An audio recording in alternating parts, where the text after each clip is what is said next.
What's going on? What's going on? This is definitely an uphill battle, as we called it earlier. But hey, I got some stuff for you that we're going to go over. Y'all sit back, relax. Y'all hit that like, subscribe button on the way in. Let's get it. It's the halftime report.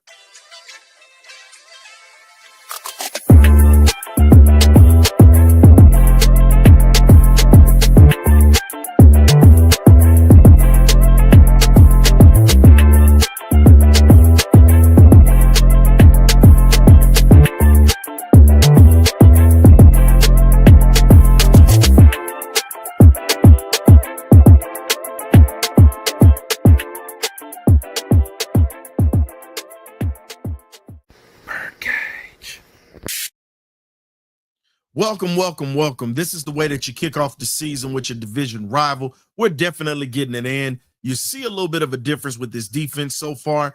The first quarter was definitely telling for me, but the second quarter, we got to do a little bit better. We shot ourselves in the foot with momentum and literally killed opportunities where we could score. Now, I got to go ahead and put this out. You see the difference in both defenses. It's night and day. When you see that defense from last year and compared to this year, you're seeing the pressures that are being generated. You're seeing the physicality where you're seeing 2 and 3 hats on the football. Now, I'm not mad at my defense. Okay, we played soft zone, which killed us against that Tampa Bay defense. This is one thing that Brick has got to understand. With Tampa, you cannot give them soft spots in the defense. You've got to keep the pressure on them because, again, Baker is good enough to where he's going to sit there and eat you alive if you give him time. Now, as for the coverage, I'm not too mad. New players, new personnels, we just have to get better at stopping the run at this point.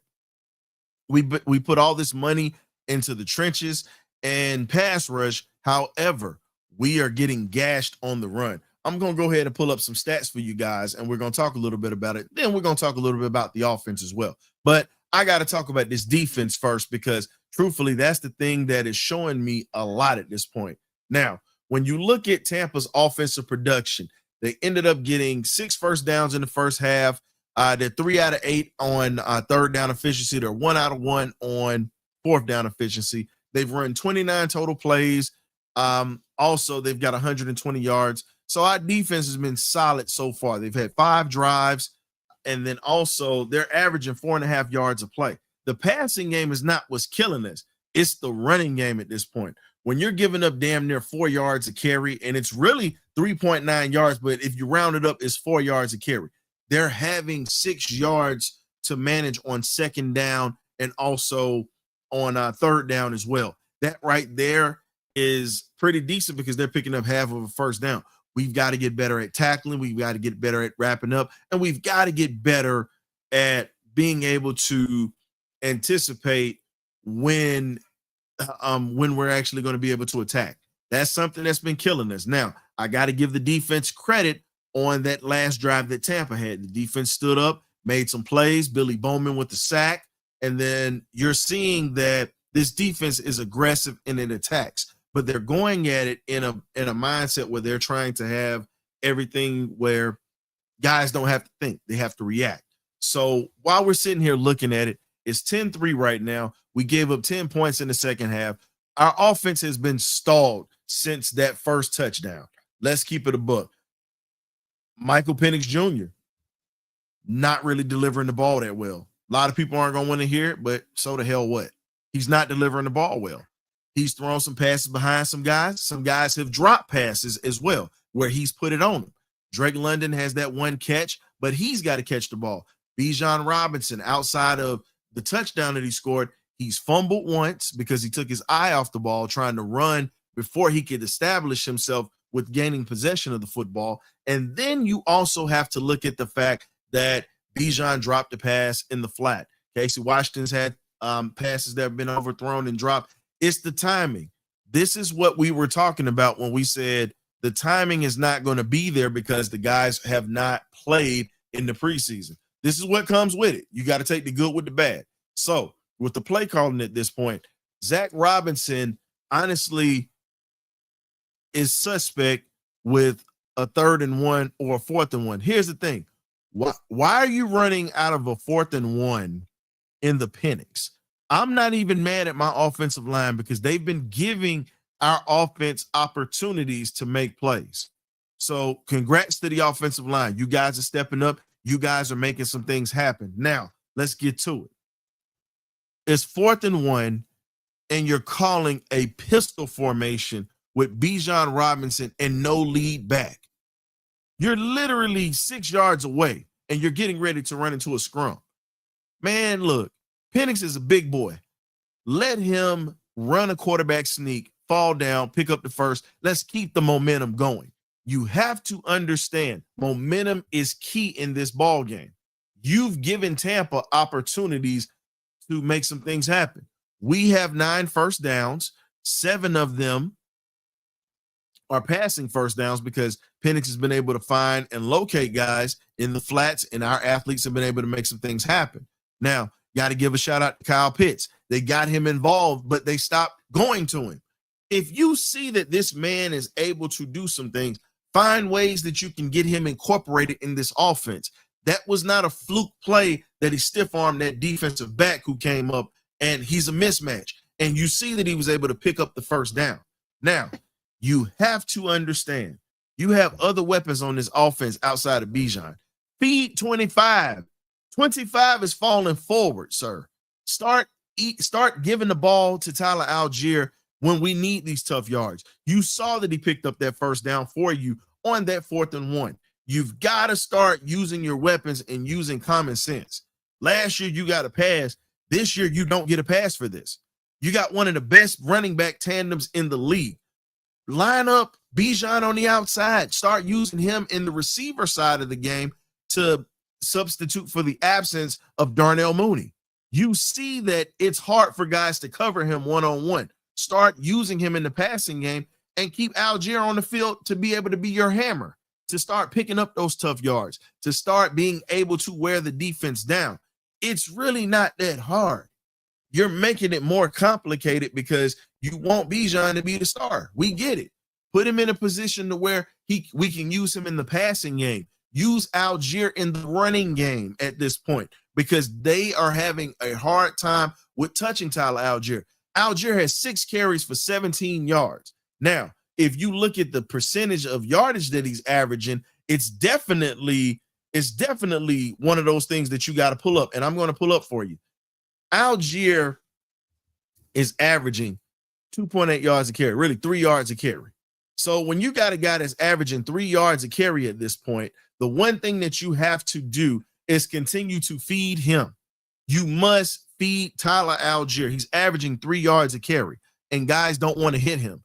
That is your hammer. Start lining up Bijan in a situation where he's in one-on-one situations with linebackers, corners, and safeties, because not only is his speed good and his feet are genius in different areas where he's having guys to pick up dirty draws and ankles on the field, you have to equate for that. And when that defense starts to cheat, that's when you start hitting Kyle Pitts right up the seam. Pitts is there. There have been times where Pitts has been open. We just haven't gone to him. You got to start using this man. Come on, Zach. You have to be a little bit smarter and decisive in how you're going to call this game. Right now, the first drive, you look like you had competency. Now you're literally looking as if you're a little bit on the short bus.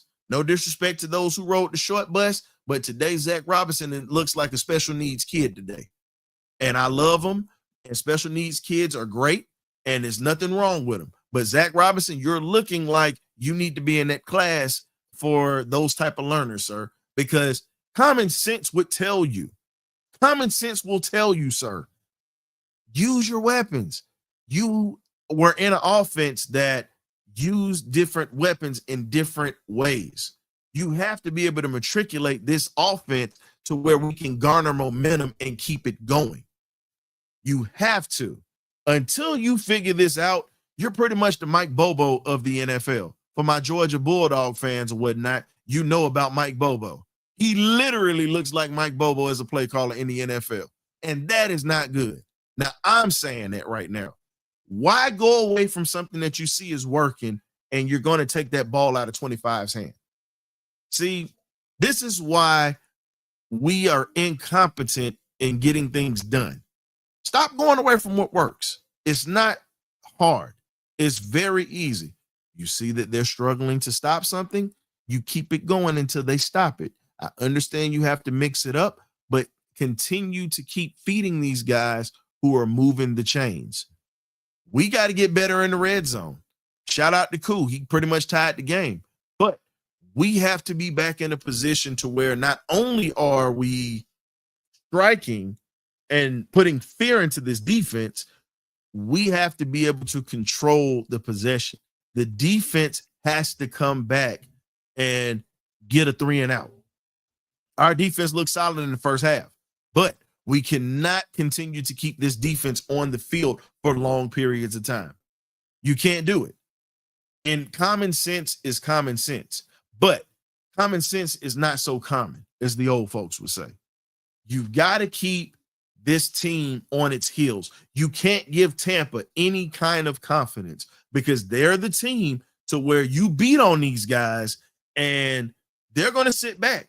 And the moment you take your foot off the gas, you're literally giving them an opportunity to open the door for momentum. And when they get momentum and Baker Mayfield gets hot, it's hard to stop that.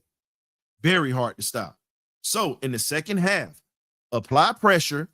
Don't play so much soft zone because Emeka Egbuka, who I pointed out in the pregame meal, I pointed out Tez Johnson. They didn't use him that much. They haven't used him at all. But Emeka Egbuka is the guy that's dangerous. And the reason why it's dangerous is because we have no film on him.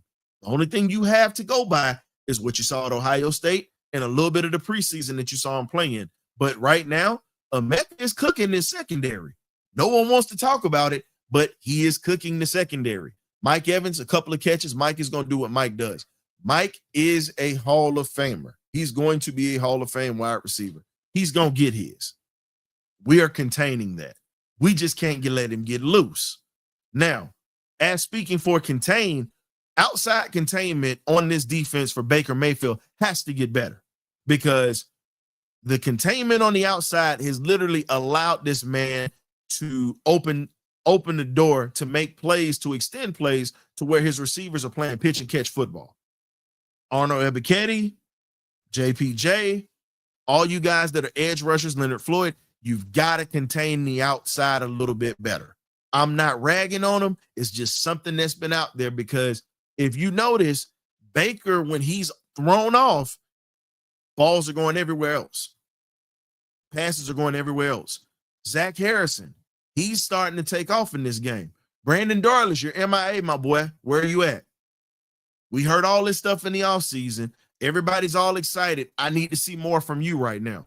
Zach Harrison is the one that's producing for the D-line. He was my breakout player for the season. He's already showing and paying dividends because if you look at it, the pressure that he's been applying has been throwing him off. So, big fella, congrats. You finally stepped up to the party. Let's have you continue to step into the party and be the master of ceremonies when it comes to being disruptive. Jalen Walker made his appearance today. JPJ made an appearance today so far. Diablo, I'm not mad at. Diablo is exactly what we thought he would be. Pretty much a leader on this field. Had a couple of pass breakups, had some good tackles today. I like what I'm seeing out of my linebacking core. Mr. Ellis, thank you. You've definitely let folks know that you were kept here for a reason.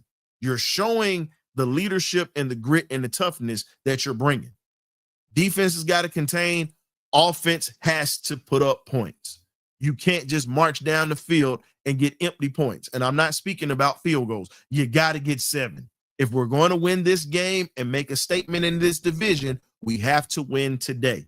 So with that being said, I know the game is getting ready to come back on. We're going to have the post-game show, the party line or benediction post-game show. I'm looking for the party line myself. So y'all be blessed, y'all be easy, and y'all keep this thing going. Don't get down just yet. It's still early. We still have the rest of this ball game to make some adjustments and get things right. Just remember, these guys didn't play in the preseason, so there are mistakes that are going to be made, but the mistakes have to be cleaned up. So with that being said, thank you for joining myself for the excuse me, for the halftime show. I'm the historian. Hey, check us out in the post-game show. As I said, man, y'all be blessed. We'll catch you in the second half. Ghost.